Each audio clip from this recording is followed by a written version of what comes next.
I'm Andrew Southworth, and this is my point 4 cents. I'm Matt Bacon. I'm Dustin Boyer. And I'm Jesse Cannon. And this week we're discussing this crazy study that says TikTok isn't helping songs as much as you think. Then we're going to have an interview with John Strohm. John is such an interesting person. He's in the group The Lemonheads. He's a lawyer. He has run a record label. He's done just about everything, and he has a very unique perspective on what musicians' ecosystem of navigating everything with contracts and your career. Particularly works a lot with developing artists, and we really get into it. But after that, we'll be discussing Spotify's AI bans and their new features for musicians to protect them from fraud. So, guys, there's this study everybody's been asking us about from Medea Research, who is the most reputable research company in music business studies for many, many years. And it's got me scratching my head. I'm curious to see where you guys have come down on this. There were certain things about it that seemed very plausible to me, and there were other aspects of it that seemed not plausible at all. Like YouTube, number one source of music discovery, followed by streaming platforms, with TikTok being in third. And that kind of, the title of that alludes to this. Like TikTok drives views, not fans. YouTube and streaming are dominating the music industry now.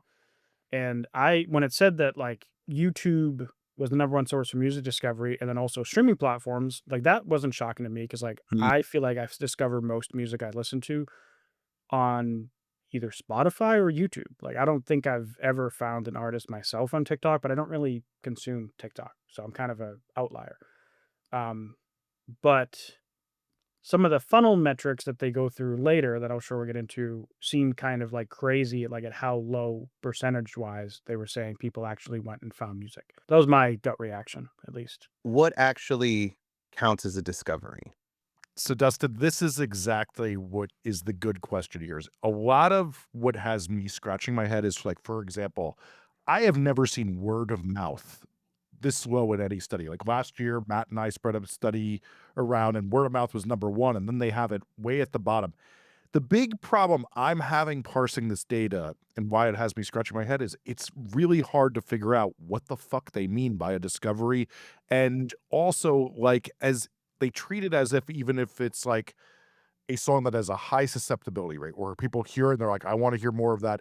And the songs that we're ignoring because we're like, yeah, that's terrible, even though it has tons of views on it. It's kind of like this weird thing that it's like, I almost wonder like if the methodology is not adding up to like what the reality is of discovery. Because here's my thought. And Andrew, I'm sort of curious what you think, but I run a ton of ads, and I would argue that many people discover the music through the ads, let's say, but then they'll go and search for it on YouTube. And I think that happens a lot on TikTok and Reels as well, where they'll see something and instead of exploring on those platforms and searching, they go to YouTube because they go straight to their streaming source, which is the number one streaming source. So when they say that, oh, the discovery happens on YouTube, is it because they're looking at where searches happen most around new music? Because if so, then arguably this might still be happening on Instagram and TikTok. Yeah, that is a very good point. Like when specifically running ads on like Facebook and Instagram, like huge amounts of translation to YouTube is like a side effect when people looking it up. Like outside of what people are clicking on, they're going and looking it up. And I have to imagine that's the exact same for organic content, just because it's the same platform where people are finding a video of a song they like, and then they go either click a link or they go and search it. And I don't think they ever clarify the like the methodology that Jesse said, what did they actually do to track what they define as a discovery, or like how do they weed out some of these like cross references? Like did people actually discover it on YouTube, or did they just like look it up on YouTube? And I have to imagine they wouldn't be that dumb. No, I mean, let's also say this. Mark and Medea are as smart as you get in this business. But I think there's like a lot of things here that we have to remember with every focus group. Like, I have two parents who ran focus groups when I was a kid, and you can change statistics by like 20, 30% just in the way you phrase a question very easily. And it's funny Yeah. because I was actually thinking about that reading this, because I was thinking about the survey that Jesse and I ran last year, which was really interesting and really helpful. But there was definitely certain questions where after the fact, because we did spend some time trying to like make sure we did it right, obviously, but there was definitely questions after the fact where it was like, We fucked up. Oh. Like, yeah, basically. Like, we Just like saying. this like and but then it gets interesting, right? Because then it turns into this thing of like because it was really my first time running a big survey like that, and it made me very aware of like we could have made that survey say anything we wanted by making a few changes, and not anything we wanted, but you know what I'm saying. Like we could have We made that could have survey say many manipulated the different things. results. All right. Let me ask a Yeah. question, and I'm sure if we were interviewing them, they can answer this. But I think about it like this: if I said, "Where did you first hear this song?" They might actually be considering where they first heard the entirety of the song, not when they just came across it. So again, going back to what I was saying, they might have heard it in an organic content on TikTok, but the first time they actually heard the song in its entirety or chose to listen to it was on YouTube or other streaming. So I think it might be cool to look at like a few specific things from this. So like for example, the music discovery graphs. Are we this tiny little text that's under this graph? Because this is actually very important. So this graph, and also for people who are listening in the podcast. So this is a graph that's listing what places people find music, both the main places they find the music and their favorite places. And the question they got was thinking about the music you listen to. Which of these are the main slash favorite places you find new music? Select all that apply. Um, so they do in all these different graphs, they do kind of have some information about how they collected that. And so this one's pretty clear, I think. But see, that to me, if I hear that question, I'd be like, "Oh, Spotify." Right? Like that to me Yeah. isn't asking about like where do you first encounter a song when you discover something new? And to me it leaves the or it sounds like we're talking about streaming and DSPs, not TikTok, Reels, etc. Could be. And also, this isn't looking at what people actually do, it's looking at what people think they do, which Fair. right? Like people might say YouTube even if their actual answer is TikTok because they just don't even realize how they discover music personally. Like maybe they don't remember the songs they hear on TikTok because they're short. They remember the first time they heard them in full. Or music videos are much more memorable, right? So like Mm. YouTube, it kind of makes sense that if there was some type of internal bias, you probably would be biased towards YouTube because you get the visual and the audio. But the real conversation here to me is that in Jesse and I study, but also literally like every other study I've seen about music discovery, Ours was 3,000. So on the media chart, right, on their results, when they ask, where's your main place you find music? 11% of people said word of mouth as one of the options. Favorite place to find music, only 3% of people said word of mouth. Hmm. Independent of what I'm about to talk about, that does not pass the smell test. yeah. Now, because I feel like most people prefer to be recommended music by a friend. And maybe that's because I'm in like my own little like weird swans world, but like I think that's true of most people in most genres, right? Okay. So also, who wouldn't say that word of mouth was their one of their favorite like friend recommendations wasn't one of their favorite ways to find out about new music? Like that just seems lame. Anyway, Jesse and I ran a survey. Our top two, by a dramatic portion, like 16%, are friends in person and friends online. As 50% of people said friends in person was the main way they discover music, 45% said friends online. And then after that, the next big one at 29% is artist band collaborations, which to some extent is kind of word of mouth anyway, right? Because it's like an artist using their platform, whatever. Doesn't Well, you matter. can see What it I'm, on their artist page too. So I don't want to yeah. go that far, but yeah. Yeah, but what I'm trying to say is that makes sense to me. Like it would make sense that people discover music from their friends more than they discover like and I think that YouTube is hugely important. I think TikTok, like they highlight in the study, is important. Like I'm not trying to devalue those things, but the fact that those numbers are so askew makes me kind of go like, I wonder what? if the study that you ran is like it was focused towards musicians, right? Well, Sure, what there's was selection really bias. but here's a really interesting thing, Andrew. When you parse out, we asked a question: Are you a musician? Dash, do you work in the music industry? And then when you did that, the data almost never changed about anything really, aside from the live concert behaviors. And what that really showed was that people in the industry and musicians were less likely to buy merch. So the people that answered are they not a That musician makes or they work in the sense. industry? Uh, how do they end up in your audience? Well, circulated this to a lot of people that were in our audience. Like I had literally political friends who like also work in music do it. We had friends who do like broke versions of Fantano. Sorry. do it. Like, a lot of different people spread this around and helped us. And we got a lot from Reddit, to be honest with you. I mean, I'll also speak to this, that what we got in that study, every other study I've seen on this says two things that the Medea study doesn't say, which is usually that word of mouth is number one, and two, that the pipeline is similar to what Dustin said, which is what you see the majority of viral pipelines, which I also see, is the pipeline is TikTok to YouTube the most, then TikTok to Spotify, and particularly then Spotify, what I've seen consistently is then the Spotify algorithm takes over from the TikTok and makes the tidal wave much bigger. Well, and what's even weirder about music discovery is, does the discovery happen the first time you hear the song, or when you finally understand and recognize what the artist and brand is? And I'll give you an example. We've all heard that David song on TikTok, on Instagram. It was viral for like a year, I year and a haven't half. heard it here. Man, if I played you the song, and I No, forget I what know it's it, called, but but that's not my algorithm. I think it was so it broke into the mainstream, but I didn't know who David was Mm. until Until the news broke, and then I looked him up, and I was like, now I've discovered this. I mean, I guess we're talking about songs. We're not talking about artists. Maybe I'm Mm. barking up the wrong tree here. But to me, I didn't really listen or care about that song, and until I connected the dots, and now I'd say, oh yeah, I sort of did.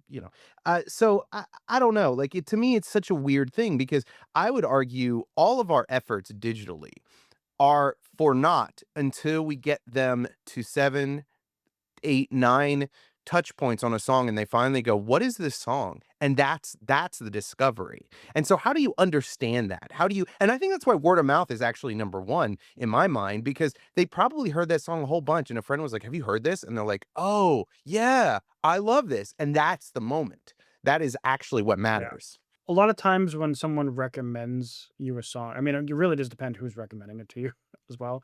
There's certain people, if they tell me to check something out, I'm like, "Oh yeah, sure, I'll check it out." And they're like, I'm not listening to that. Like, I know, just know I from their don't taste, I'm trust not going to you. commit. But then other people, like, I'll immediately check it out because I know what they listen to. But I don't know. I think if you there is something to be said that people like really love the feeling of discovering something themselves, and if you like feel like someone else recommended to you, it doesn't feel as special as if you like bumped into it. I can't think of the last time a friend of like someone I know said like, "Hey, check out this band," then I actually ended up being a fan of them. I can't think of the most recent Mm. time that happened, but the most recent time I found an artist I loved on YouTube or Spotify, like this week, probably. So, but like word of mouth, like I mean, maybe it's because I listen to like progressive metal and alternative metal stuff, where most of my friends don't listen to that, except for the ones I'm in a band with. But I'm the like nerdy music discovery guy. Usually, I'm the one that's like telling them to check out stuff, and usually they're not bringing me as many bands. See, word of So mouth, and maybe this is just a anecdotal and you can't really trust it, but word of mouth means a lot more to me. I hear so much music. When somebody was like, "Have you heard this?" And I was like, "I think so." And I go back and then I dive in because somebody was like, "You need to dive in." But it is true. It depends who. If my nerdy engineer friends were like, "Go listen to this," I'd be, I don't think we have the same taste, buddy. It's really funny because I'm a big word of mouth, and I'm particularly even too, like, I've just made a lot of friends from doing what we all do with that, like, we bonded over music, and then they're like, "Yo, have you heard this record?" And that ends up being my favorite record because we've found each other through this beautiful world of music, and now we have a pipeline for that. Yeah, and it's interesting because I think about this a lot because I think like Jesse, you and I are very similar in that way where we have like sort of our music nerd group chats, and that's like a big part of how you and I kind of just experience joy. Like Yeah, discovering new music and see, I thought you were gonna say you and I do this, and you were gonna infer I listen to the music you do, then that was really gonna, make me have to correct the record.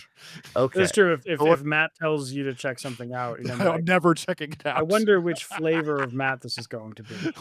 Um well, I also have like such like weird diverse taste that it's gotten really out of hand. But what I'm trying to say is like I understand that not everyone is like Jesse and I where it's like we like have group chats where it's like, "Oh, this is like all my jazz friends talking about like avant jazz records. This is all my metal friends talking about this. This is my pop punk friends talking about this." Like I understand that not everyone has that, but I also do think what you said, Dustin, that like you get like music is such a fundamental human thing to share, you know, And I feel like, so yeah, Andrew, you are correct that it feels really special when you discover an artist on your own and it's like, oh, this is like for me. And no one, no one else has this. Like I fucking dug in and found this cool thing. Or like I have such great taste or my algorithm is so great.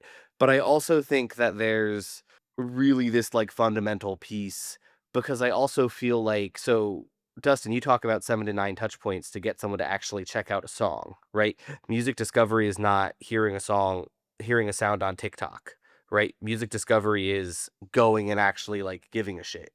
Yeah. But I feel like the most powerful touch point is almost always, oh, I heard that sound on TikTok. Oh, I saw like a thumbnail of the music video, whatever. But I feel like the most powerful touch point is very consistently another human was like, you should check out that thing.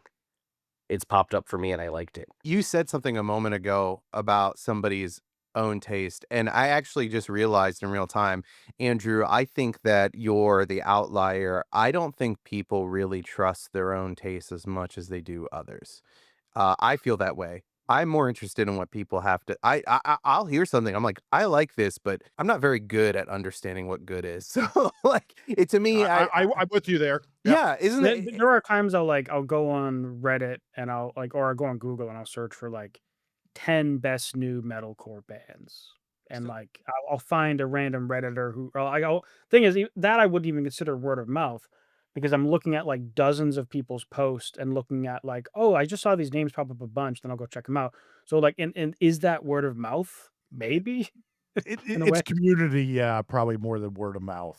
But I very well might just be the outlier, like, Well, and Andrew, I think as a marketing person, you should absolutely read Tipping Point because understanding mavens are the ones in the communities that people trust their tastes, right? So you Right. might be a maven, you might be somebody who trusts your own tastes and shares it with other people because oftentimes mavens are the Yeah. ones sharing too. They put a lot of stock in sharing what they love. Like most people don't feel that way. Like that's why word of mouth is so funny Mm. because typically Malcolm Gladwell talks about it as sort of like a spider web. And it really, if you he talked to many different people and it kept going back to the same like 4 people.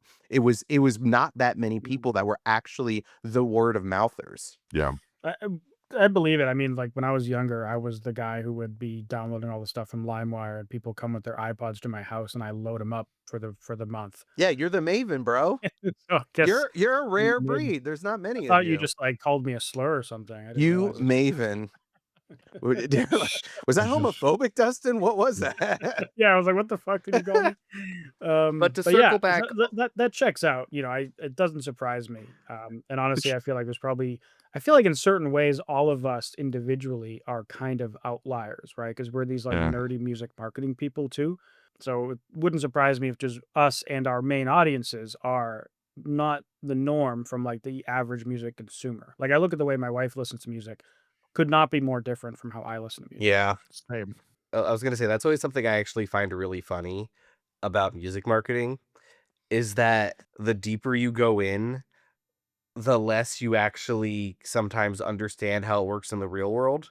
Because, like, if you're in a world where all of your friends are music people and want to just talk about weird shit, then you're very disconnected from, like, I'm a 26-year-old indie rock fan, and how do I discover new artists? Which this study is trying to fix. I don't know if it does. I think that's one of the most important things, though, is what you have to do in this stuff. And like something that I follow a lot of political pollsters, and what you really have to do is take away how you get to political decisions or how you get to musical discovery decisions and look at the data. And that's why it's so confusing to have a study like this. And to be honest with you, I don't even think we got, I mean, we're running out of time here, but I don't even think we got to some of the other, like, there's 2 other very confusing things in here about like how people go deep in catalogs and things like that.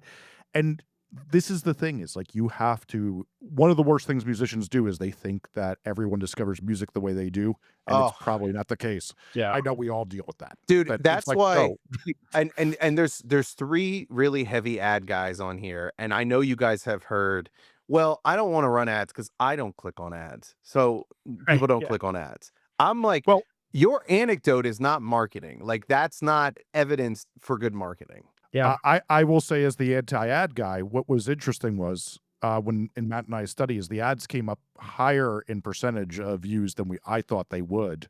I But didn't me think it would be also. oh, what's that? Yeah, I I mean, we also were was both shocked how high shocked. they went.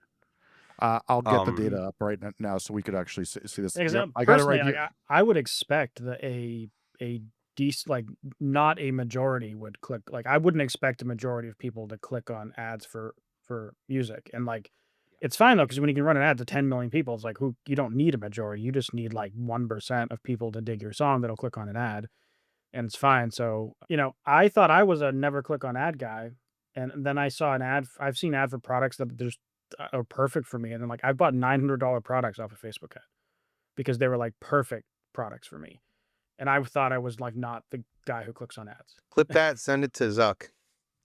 Yeah, I Well, bought, the Output platform, the Studio Desk. It's, like, a popular Studio Desk brand. I Yeah, heard of it from a Facebook ad, and I bought it because I was like, "Oh, this is exactly what I'm looking for," and I bought it straight off an that ad.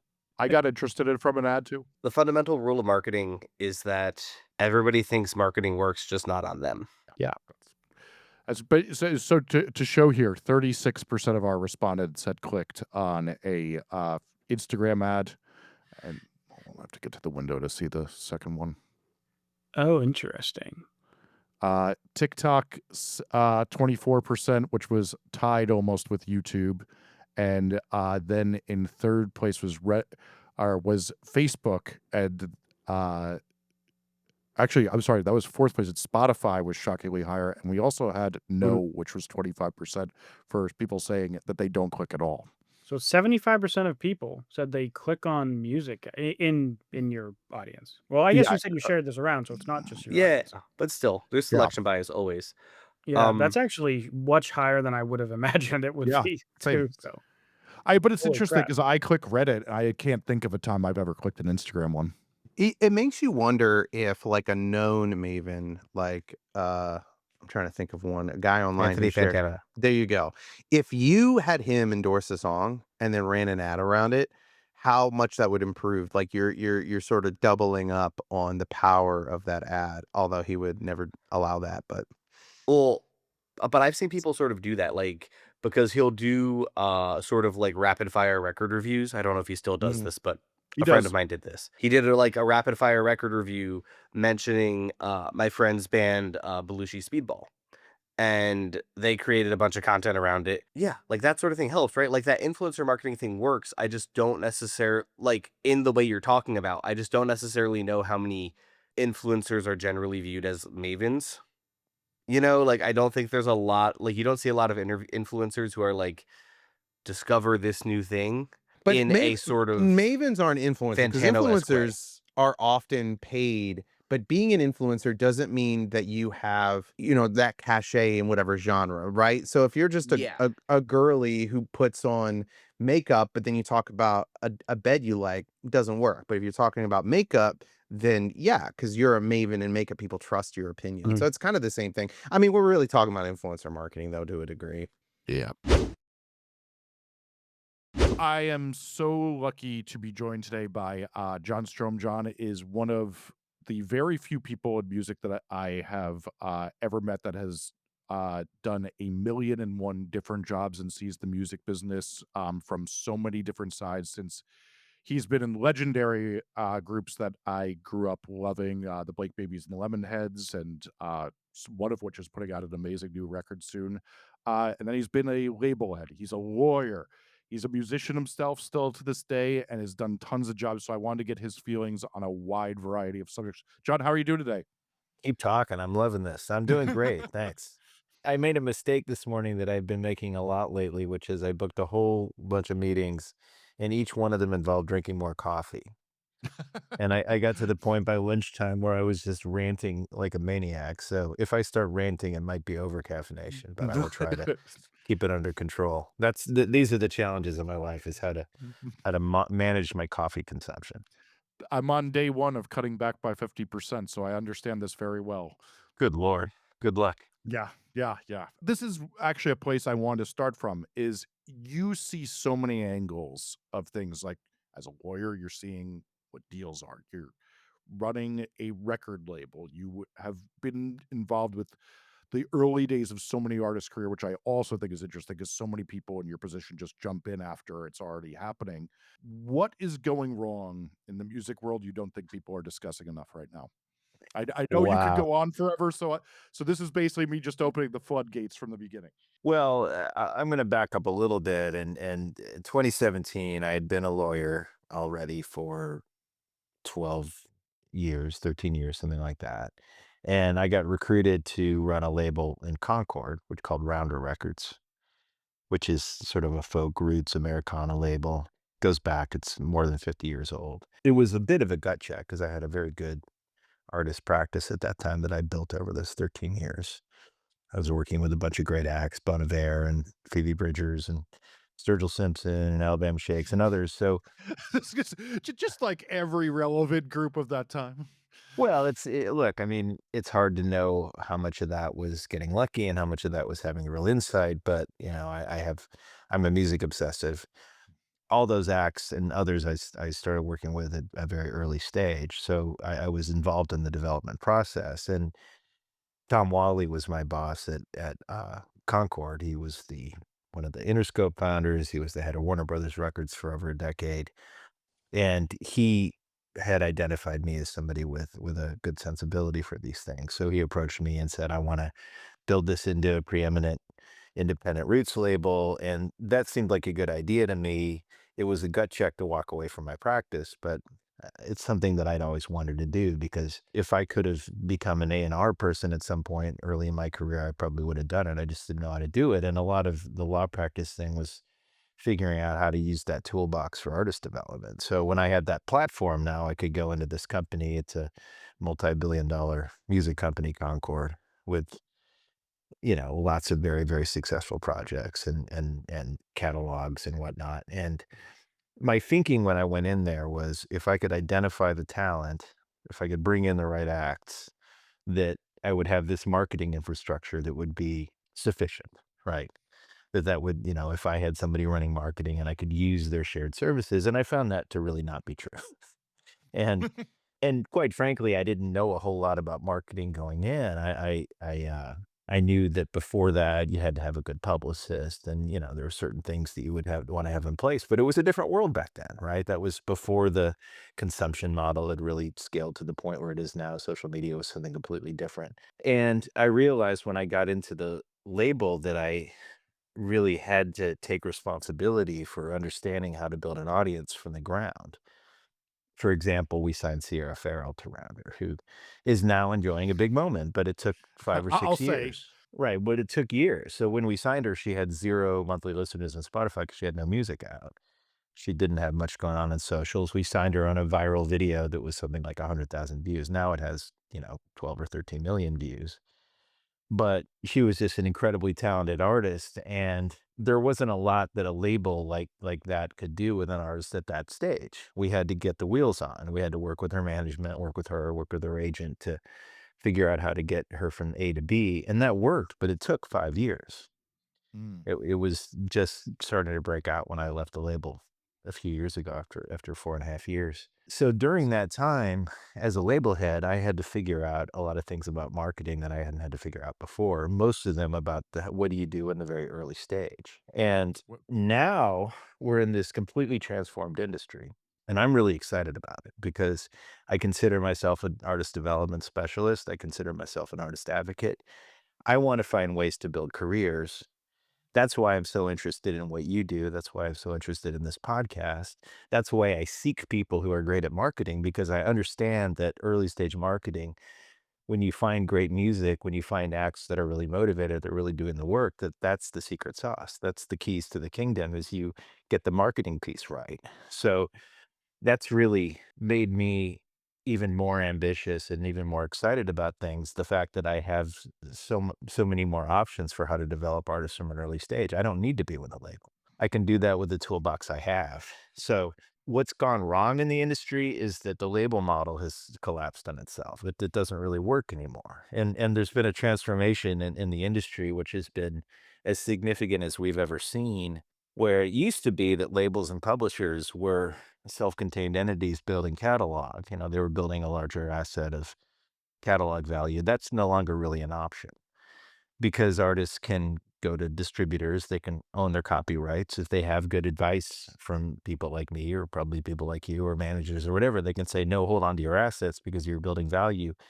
You don't want to give up ownership of your copyrights. So that's made it very challenging for labels. And also, labels have given up that early stage development in favor of waiting for things to pop off. And as a lawyer, as an artist lawyer, I see that now. Oftentimes, when an artist comes to me for help, they've got 100 people in their DMs because they had something go viral. And at that point, that we say it's researching, right? So it's researching, everybody's aware of it, everybody has access to those research tools. So for me, it's just like, how do I figure out how to get ahead of the research? How do I identify those great acts? And then how do I bring in independent teams to get them to that point? And that's kind of the new version of shopping deals, in my opinion, if you're doing it right. Explain what that looks like a little bit more. Well, I keep up relationships with people who I know are very good at marketing, who are independent consultants. And if I have a project that, and I'll get familiar with the project, I'll meet the artist, I'll understand what they do. If I think the work is exceptional, then I'll refer them to a marketing specialist. And then the marketing specialist will dig in and they'll make a plan, an early stage plan. Okay, here's your content strategy. Here's how often you should post. Here, let's figure out how to do content days to get high quality content. The stuff you talk about all the time. And let's try to get some algorithmic activity here. Now you can pay for that kind of expertise, and I vet marketing people to see if they're serious or not. And people who are good at it understand that it's a constantly changing game. You don't learn marketing and then keep doing it over and over again. You have to update your model constantly, right? So people are good at it, yourself included, that's what you're doing. Well, I think that there's this really funny Harvard business study that shows the professions that stop learning the most as they get their job. And it's funny because your profession is one of the top ones, lawyer. Hmm. Yeah. And but what I noticed was not on the list was marketer. Right. Well, I'm married to a marketer. I understand this. Mm. My wife is a marketer at a very high level, and she kind of looks down her nose at the stuff that we do, but it's very important. And here's the key. So when I'm looking for who's the next artist that's going to have a big career, or what's the next artist I can at least help to get to the middle. It's not necessarily going to be something that becomes a household name. The artist has to be willing to show up and do the work. So I can figure that out by pairing them with a good marketing consultant that they're paying. It's a red Mhm. flag if they can't come up with a couple $1,000s a month to bring somebody in, and, $1,000 a month for whatever it costs. It's not expensive. It's less than you used to pay for a publicist.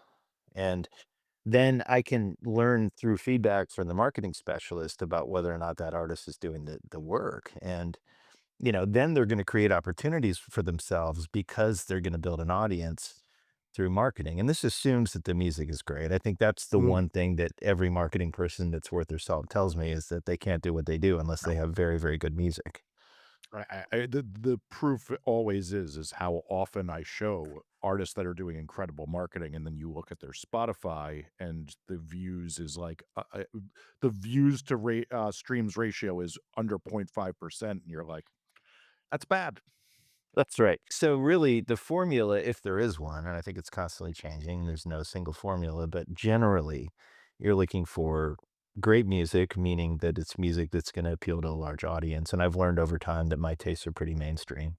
Well, you have a track record of finding, like, you made this post about Red Clay Strays the other day. I couldn't believe how few listeners they had at the time you found them, and now they're obviously massive. Yeah, the post was they were at their first sold out show ever in May of 2023, which was 250 tickets. Now they're doing a full arena tour. So that happened quick. And that's a band that absolutely has it. And what do they have? They have Mm. incredible songs. They have an absolutely incredible front person, with charisma for days. They're road tested. They've been out playing gigs, crappy gigs for 10 years. They're amazing. They were obviously ready for to scale. And that was apparent, and that's now happening. And sometimes you find those where it's like, oh my gosh, how is this still under the radar? How is this still ahead of the research?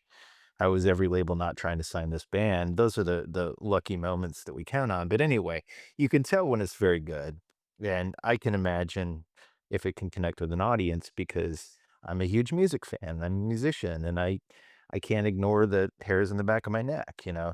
That's the metric that I always pay attention to.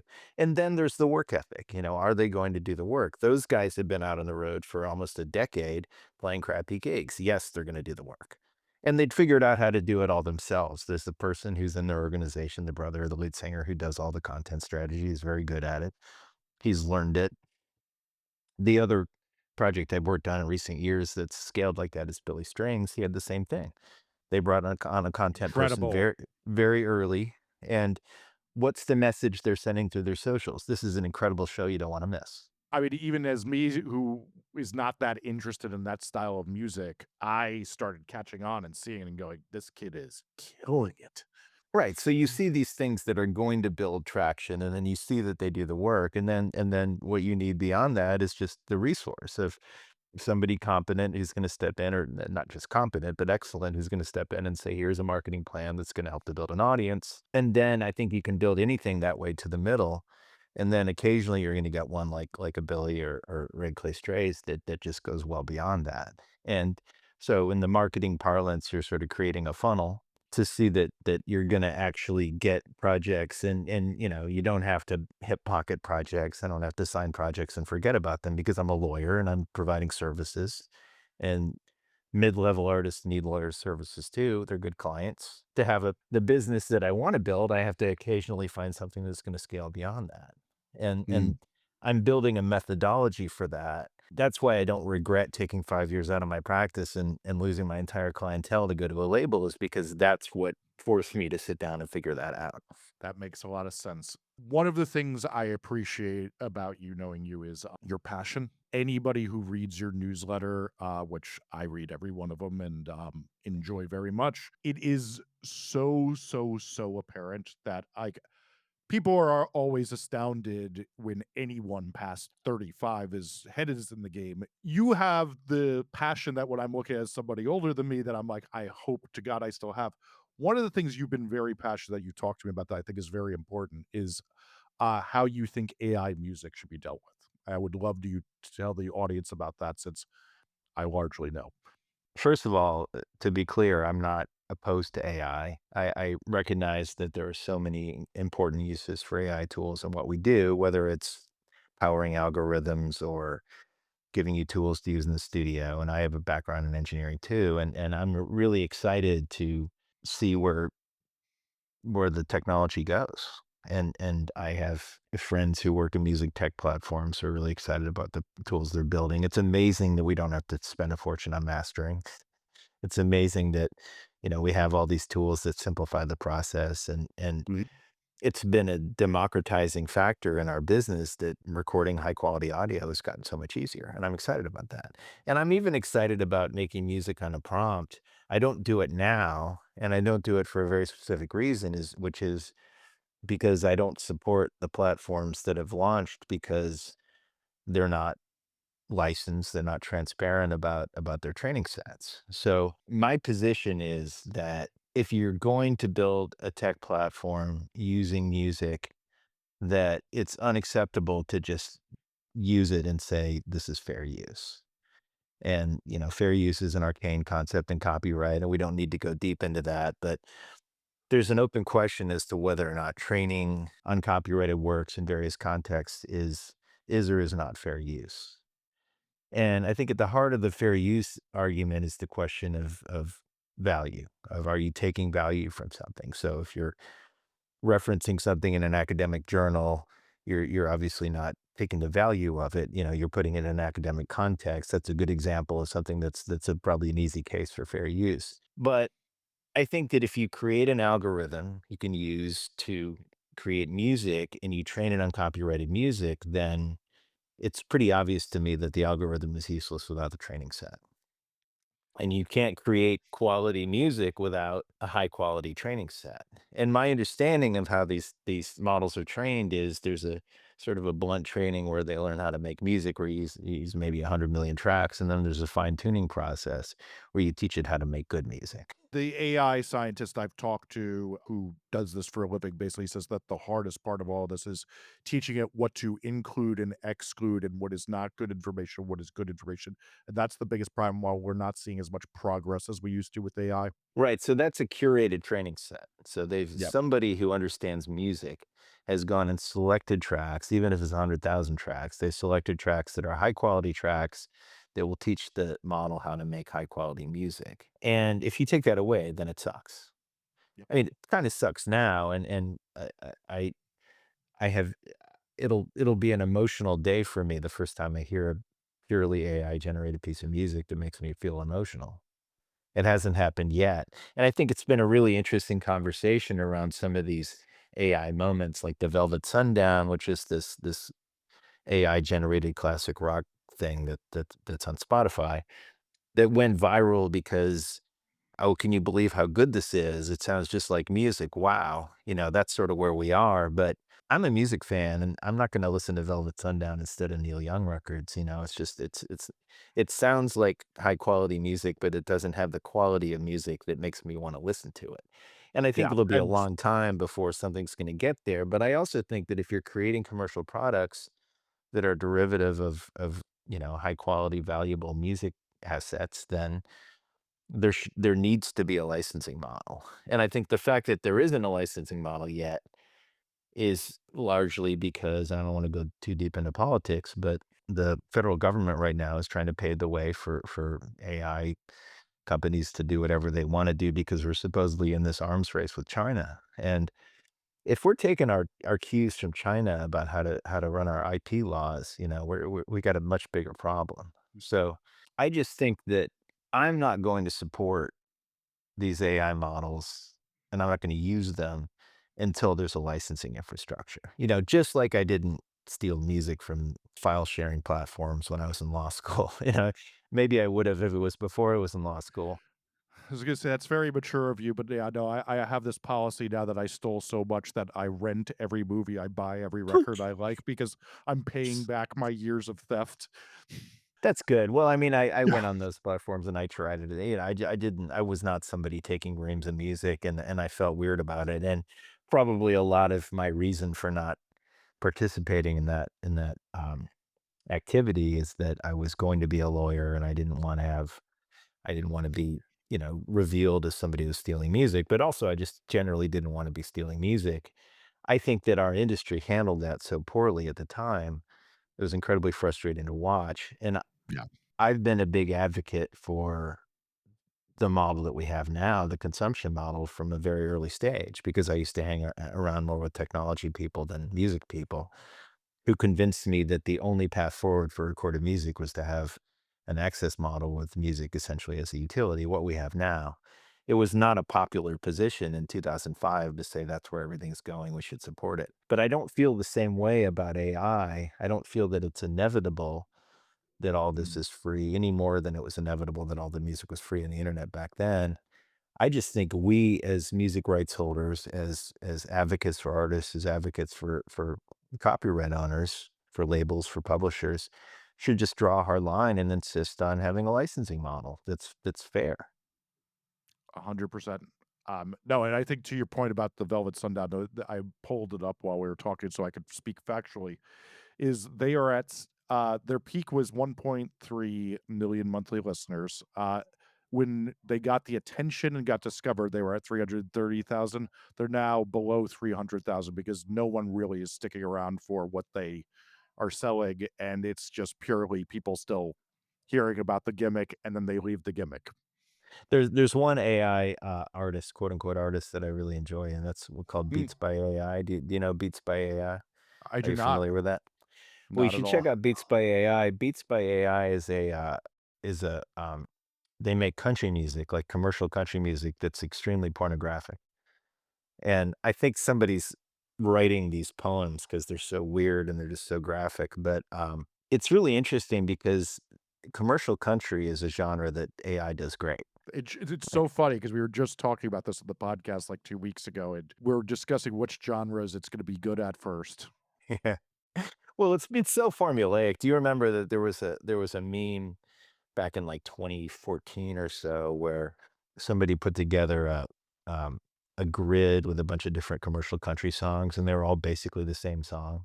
Oh, yeah, yeah, yeah, yeah, yeah, yeah. This It was just it amazing how yeah. formulaic it was, and I talked about this recently I was on a Music Row podcast, and I was talking about the writers' room, and what people have been doing in the writers' room for a very long time, by and large, is trying to reverse engineer formula. 100%. How do we write a hit? Let's think about other hits. What's worked before? And that kind of process, we might as well just hand to AI right now because that's what AI is going to be good at is figuring out patterns and formulae to have a hit song that's cliched and that's based on what's happened in the past. If you listen to Beats by AI, I recommend everyone listen to Beats by AI because it's hilarious. But if you listen to it, those sound like hit country songs because they're so Huh. formulaic. And what's funny about them is you have these very sincere country voice models that are singing it without any affect, and they're singing the most ridiculous, the most, pornographic stuff you could dream up, but they're singing it without any kind of without any kind of inflection in their voice. They're just singing it as if they're singing about, chilling on the dirt road or whatever. It's so funny. That's the joke. And but the fact that they sound like songs, or if you had a different vocal, they could easily slot into country radio. That's an indictment of where that part of the country genre has gone. And I work in the other side of country, which I think is more creatively open and free, the sort of alternative side of country, which has become quite popular. You couldn't create a Tyler Childers model like that because his songs are all No. wildly different, or a Sturgill model, or a Sierra Farrell model, because they're not doing formula. Red Clay Stray is not doing formula. They're Mm. writing songs without trying to have them fit within a radio format. And that's a lot of why a lot of country music has sucked for a while. And it takes AI to kind of show us that. It's like, hey, look, we can do this easily. We're trained on a bunch of very similar sounding music. We're going to give you something similar sounding. But the point is that for people who write music for a living, who are in the writer's room, maybe if doing formula becomes something that's easier for AI than humans, then that'll force people to be creative. I think that that's some of it is that what AI is very good at is formats and showing variation. So using it in that way, but not taking the emotion away and using it to judge that, that's going to be a lot of the key, I think, in the creation space. Yeah, that's right. I think that's exactly right. And I think the other thing that I really hope happens with the rise of AI, especially the rise of AI slop, the AI that does not have any real substantive entertainment value, is it's going to make people care a lot more about human creation. People who care about Mhm. music, and they're going to Yeah. want to know that it's human created. They're not going to want to be fooled by it. And therefore, I think that we can come up with a labeling system. And, is there a future for human created music? I think there will be no matter what. Yeah, I'm very bullish on that. So another thing you and I were discussing the other day was predatory contracts and we how often we see people in very bad situations. Talk to me about how that doesn't happen. Talk to me about what you're seeing and what that landscape looks like these days.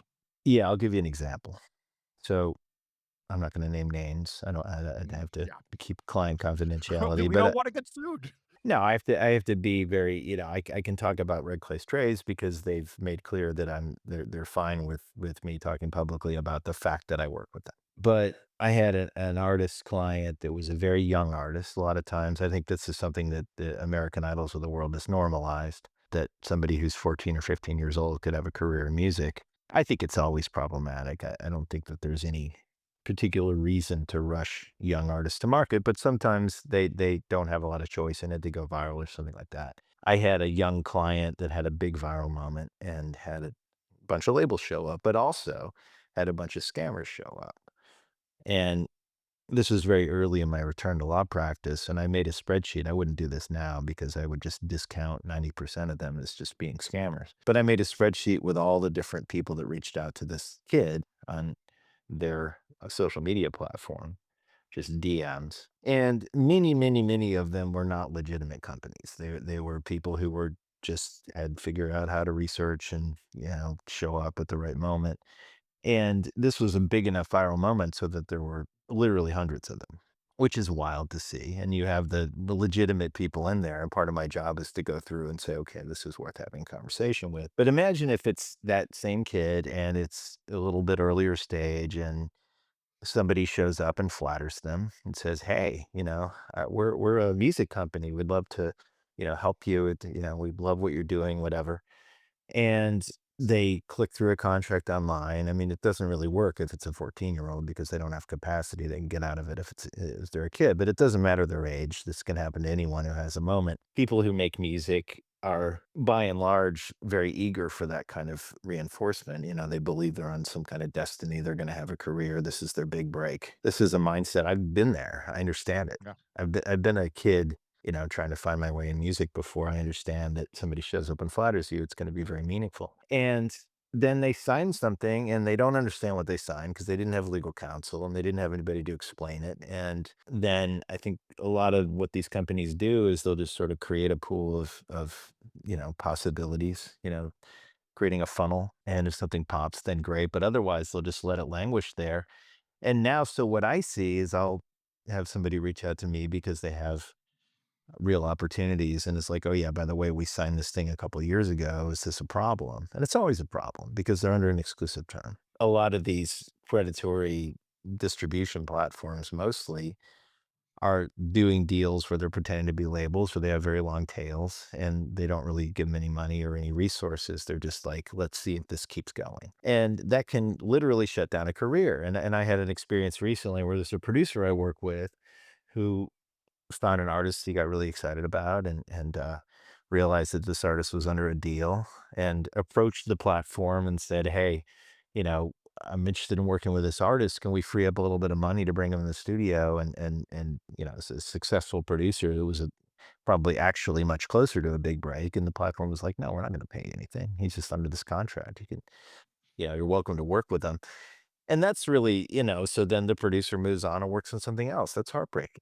And so to be clear for the audience, the distributor has signed this artist, but they're basically saying we're not going to give them any more funding to make anything, but they can't go anywhere else to make any other music because the term is still there.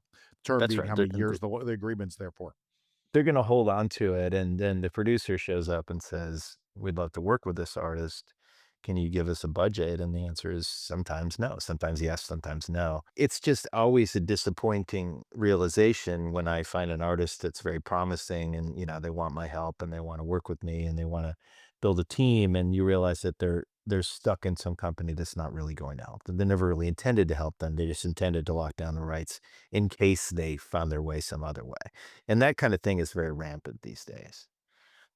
And it's annoying to me. And I think the way to avoid it is just to blast this message loud and clear from every rooftop that whenever an artist has somebody reach out to them in their DMs, wants them to sign some kind of deal, first just take a pause. If you got one, you're going to get more. This is not your only break. This is what we call the last train out of the station syndrome, where like, I've gotta take this opportunity because this is it, the myth of the big break. Take a pause, the time to sign with a label now is not when you want help with development, it's when you already have an audience.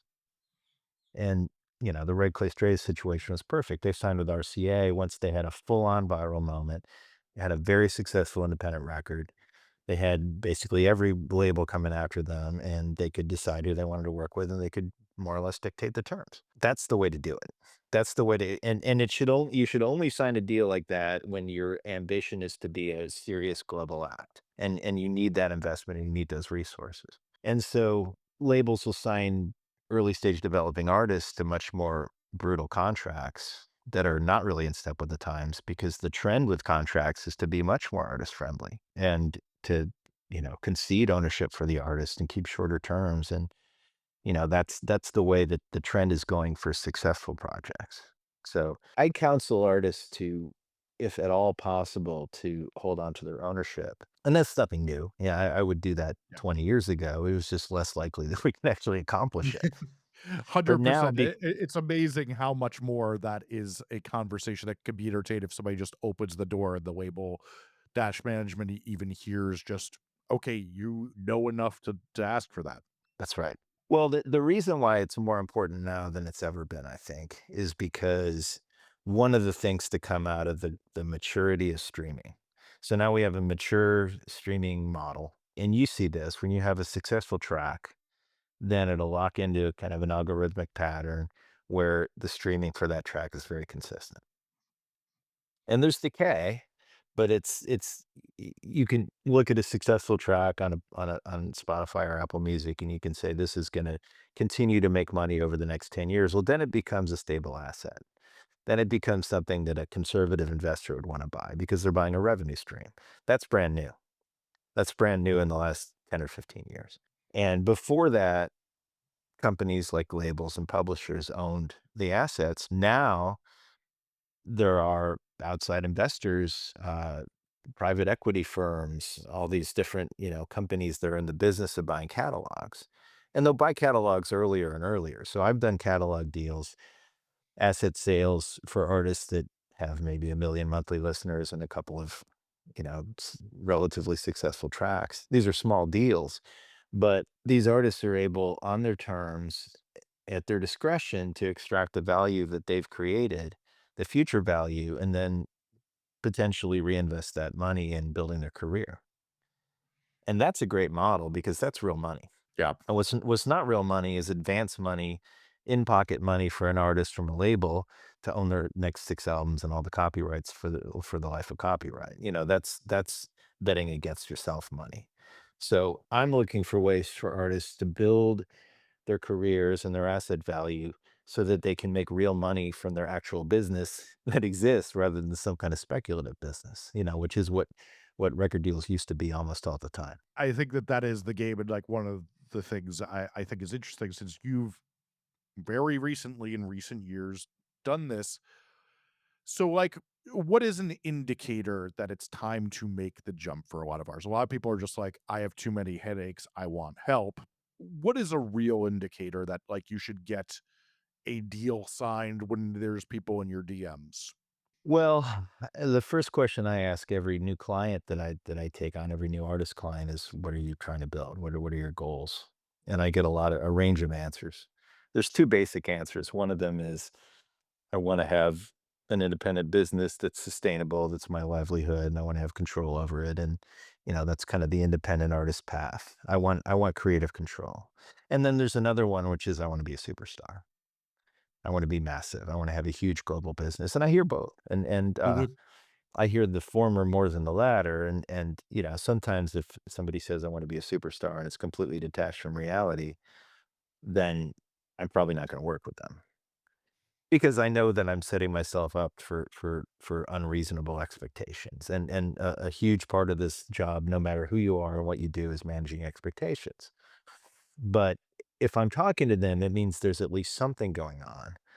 And then if they lay out a very ambitious set of goals for a 5-year plan or something like that, then they probably need help. They probably need resources. And it may be something you can start to build with independent consultants and being on distribution platforms that don't require terms of many years. But basically, if you need the resources, if you need the investment to achieve your goals, then you look at it as a give and take. Can you do a deal like this and get these resources and maintain ownership? Can you do that and maintain creative control? And if the answer is yes, and it's a good partner, then that's usually a green light.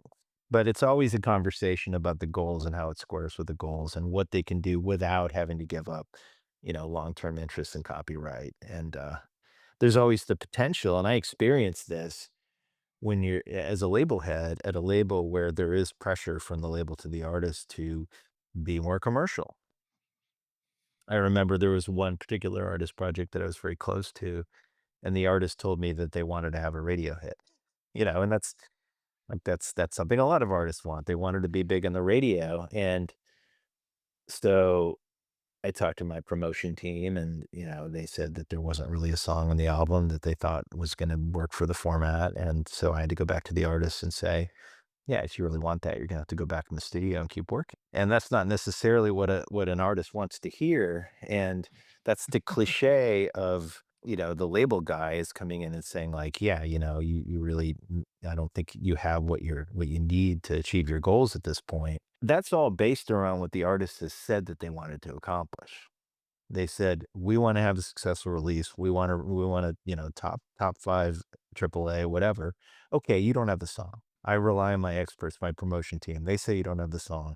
You don't have the song, let's work on the song. And the artist says, oh no, now the label's trying to step on our throat and take away creative control. No, we're just trying to help you achieve your goals and be honest with you. And I'm not saying that that's the case with every single artist label relationship and that labels don't completely overstep with artists, but sometimes it's a little bit gray as to, what the labels are actually doing when they're, trying to persuade an artist to, you know, I don't know, bring in a co-writer or go back in the studio, whatever it is, to achieve their stated goal. I'm going off the cuff here, I'm going off the cuff as if there's no audience. I'm going to first, before we say goodbye, make the endorsement of that you write one of the only must-read newsletters in music, Ready for Nothing. You can find it by searching John's name in that. John, talk to us about if somebody wants to engage with you further, where they find you, how, tell us what they can do if they liked the cut of your jib and want to get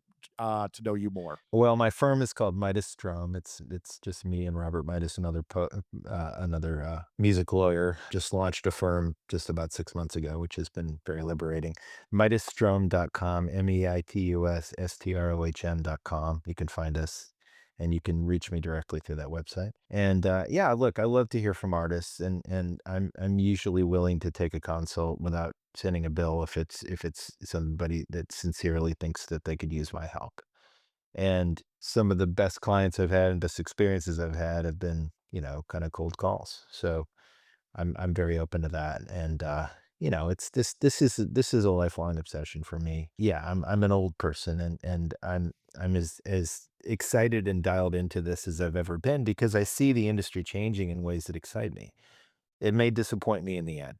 It may just, maybe the devil's bargain we made with tech platforms is going to come out back to bite us in the ass. But for now, I see more opportunities for great independent artists to build businesses within these spaces, and I'm excited about it. Well, thank you so much for being on My Point 4 Cents, and look forward to doing another one. I love the podcast. Thank you so much.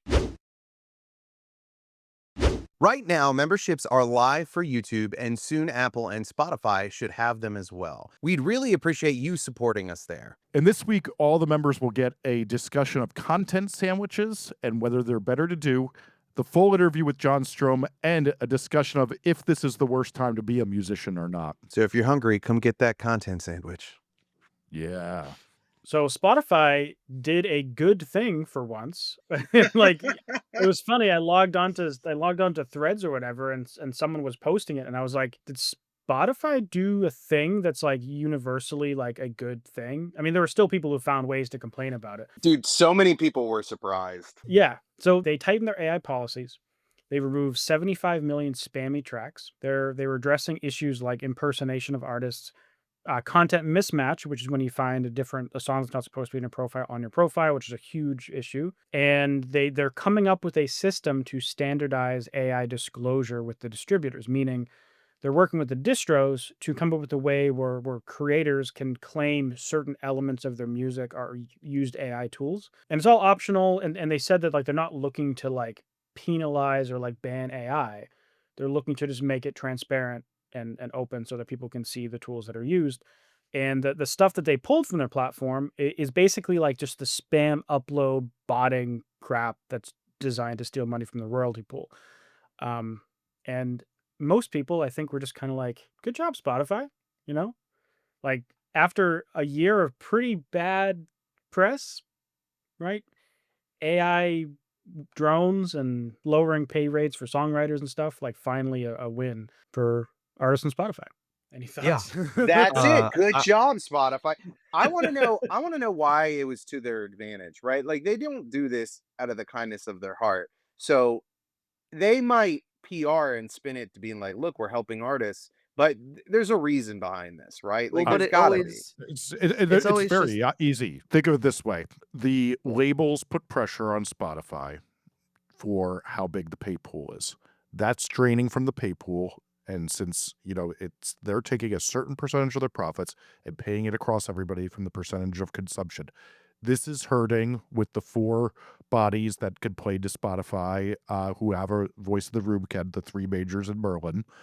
This is hurting their bottom line. So they're going, get this the fuck out of here and stop doing this. Now, as well, what we have learned from every company and every facet of capitalism right now is customer service is hell. They're fucking tired of dealing with this. And I thought it was a really interesting thing. I've been in the back end of a bunch of distributors for weeks now while I wrote this video on distribution. And you know what I started seeing pop up on them? Do you disclose if this is AI generated and they have some language on it? That button just got added to a couple of different distributors literally So last week. when you go to upload, it's asking you if you want to disclose if there was AI used in the. Yeah. So particularly, I have a screenshot of Sound On not having that 2 months ago and now having it. And also the other piece, the other reason I feel like they probably did this is like, so we talked, I think last week about how like 23% of the music uploaded to Deezer is AI generated, but it's only 0.5% of the streams. So people clearly like generally do not like AI music, especially of the spammy sort. So it's like, that's ruining UX, right? Like if you go on Spotify and you feel like, oh, the algorithm is worse now than it was 6 months ago because I'm going to get all these like crappy songs that are clearly not real or not good, then obviously you have to take that away because you got to keep your user retention up. Yeah, like that's kind of the best part of Spotify. Why people stick around is the recommendations and the algorithm and the UI. Like everyone that I'm sure you've seen posts online where people try switching to Apple Music and they're like, I hate the UI, I hate the algorithm. It's the first kind of like withdrawal they have from leaving Spotify. And so it does make sense. It is in their best interest. And also like they have had a lot of negative press recently. I think like having a good thing for artists is like, it's they're probably feeling a little beat up, I have to imagine, where it's like we gotta like do something that like people start to think of us positively. At some point they have to, right? So where are they drawing the line? Obviously, this, you know, kind of scrape the bottom of the worst. But do you think they'll raise the bar on their expectations of how little AI needs to be in this music? So they're still allowing 100% music that's 100% created with AI. Mm-hmm. They're specifically they're not 100% clear on like exactly what their threshold is, which makes sense because if they were, people would just go right over that line to not be part of the system.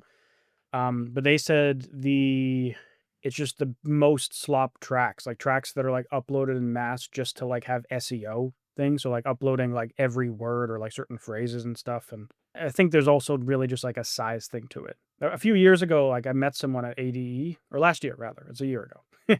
And they were part of a company that was mass uploading AI music then.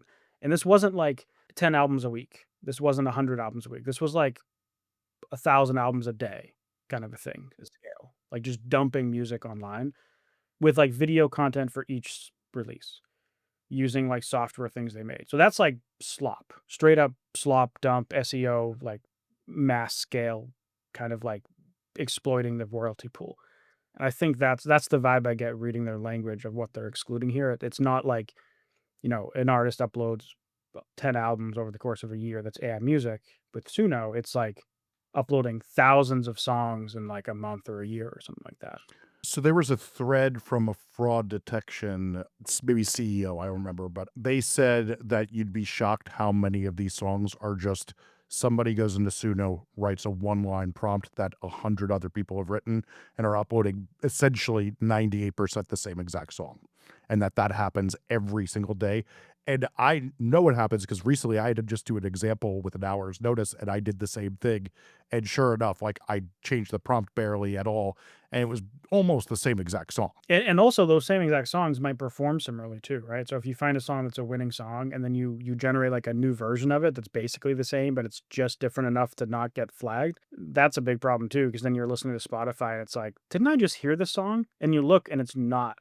It's just a freaking clone of it because it was just AI mass produced. It's definitely tied into this thing of how like, and obviously some of this is Rick Beato waving his fist at clouds. But like, there's definitely you've seen there's been multiple articles about this recently from people who aren't the most annoying person I've ever met.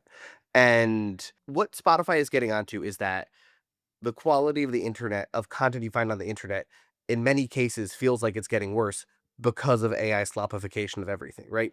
So it's Yeah. like that is what it is and sort of inevitable with the progress of technology, blah, blah, blah. But like you need to keep people on your platform. I also find, I just want to say, I find the like voluntary tagging of AI in your music to be really interesting. I'm really curious how people do that because I also feel like there's a few layers there because I feel like there's sort of this like in some people would say that there's like an acceptable AI use. Like I think there's people who would do like AI mastering and say they didn't use AI to create the song, they just used AI to master it. I- Yeah.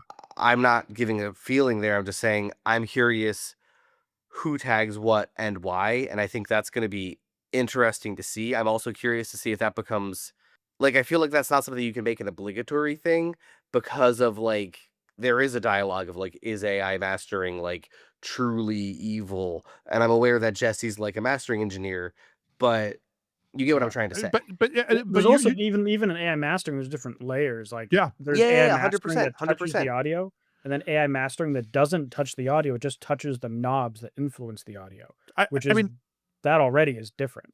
this is the more interesting thing of AI now is that there's a lot of people go in Suno and they're just like getting like, oh, I'll take that part from it. But then, with AI mastering, it's like you can make this argument, even though I don't agree with this argument, that there's this thing called Gullfoss, which will get your song to a certain EQ curve.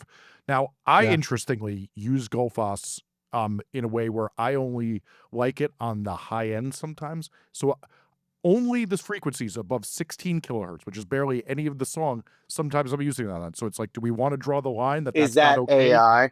Well, I Yeah. also think about like there is a really bad epidemic of like sample trolling, like Mm. royalty trolling, where Yeah. they're Yeah. taking a sample and they're scraping the data or scraping the royalties basically and claiming songs that use that sample are theirs. And so I was talking to an artist where he uses AI. He's like, I like this sample, but I'll have AI like tweak it slightly so it's a little different. So I avoid all those people. And to me, it doesn't Hmm. sound any different really, but it avoids that nonsense. And so to me, I'm like, wow, that's a really clever way to use AI. Should that be classified as AI? Because I could see a world where I get on Spotify and I'm in the recommendations and it's like, do you want to see AI tracks or not? And I'm like, no, or yes. Mhm. And so where does that fall in line? But I wouldn't be surprised if that's a feature at some point. Yeah. The same way you can block artists now. And like, a lot of people, myself included, have blocked Kanye because I'm not having that shit come in my algorithm. Wait, so you can? I thought you could like negatively recommend artists in the You, algorithm. Can you you can straight up like block an you artist on there? can. There was a big thing when R. Kelly got convicted of pedophilia that they Uh, enabled that right around that time. Interesting. To take this somewhere else, though, I think the real proof that they haven't gotten rid of all AI is our friends of the show, the Velvet Sundown, are still here. But what's Yeah. really interesting is I know we all left off that conversation going, well, let's see where they're at in a while. So before they got the big press thing and everyone started to notice, their playlisting thing had gotten them up to 350,000 monthly listeners. They're now at 286,000. So they've even lost most of the attention that they initially got through the playlisting strategy. And didn't we find out that most of it's bots anyways? Like Yes. it's yeah. So Well, like you said, the playlisting Well, strategy, yeah. we we don't know. Like there was, I did some initial posts that it looked like it was bots. It turns out it was a weird chart metric thing. well, Andrew, if you remember, Music Ally confirmed it was bots. Okay, Yeah. gotcha. Well, either way, they're probably still happy, I would imagine, because they have 300,000 monthly listeners and they spent nothing making their music, and uh, they still get to ride the wave up to 1 million monthly listeners, and even still, like they get a lot of attention. But who's always been bigger than them is Aventus. Pretty sure has always been bigger than Velvet Yeah. Sundown. Way less press. Still has 600,000 monthly listeners. For a while had over 1 million. And he's also just one of like a huge sea of AI artists who have like hundreds of thousands of monthly listeners. But you know what these AI artists really can't do is murder Make somebody shows. and get a bunch of free press about it. And truly, isn't that what makes artists great? Is their ability to affect the real world? I don't care. This is I mean, I great. thought what made artists great was pissing off Rick Beato, but yeah, Man, you really don't like Rick Beato. I want to know, are you just riffing? Because Rick I'm just Beato is riffing. the Like, best. He's the although I will say I that think he has some bad takes, but He has I some watch a bad lot of his takes. stuff. I was gonna say when I unironically when Jesse sent the media stuff to look over, I literally went to look if there was an angry Rick Beato video about it yet. Because it's He's exactly the kind of thing where he'd be like, the kids aren't discovering music.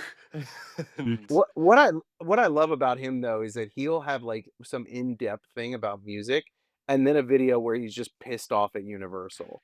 And there's really oh yeah. nothing deeper to it. He's just an old man who's like, quit fucking with my YouTube. Like, I like this guy.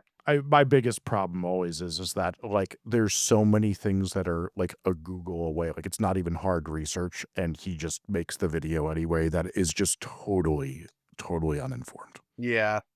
Yeah. I'm sure we've never done that. I do try to not do that as hard Yeah. as I can. Guys, I want to remind you, if you enjoyed this, that on Apple, Spotify, and YouTube, hopefully this week, you can get into our members feed and support us and support the podcast and hear the full interview with John Strohm, get a discussion of if it's the worst time to promote music now, and hear about the content sandwich. Thank you guys so much for listening to the podcast. We're trying to get this to go as far as possible, so please start a conversation and share this with a musician friend to help us out. Thank you. If you enjoyed this episode, please subscribe on your favorite podcast app. If you're on YouTube, subscribe and turn on notifications so you don't miss our episodes every week. If you can rate us on Apple and Spotify, it helps us out so much. Tune in next week for more.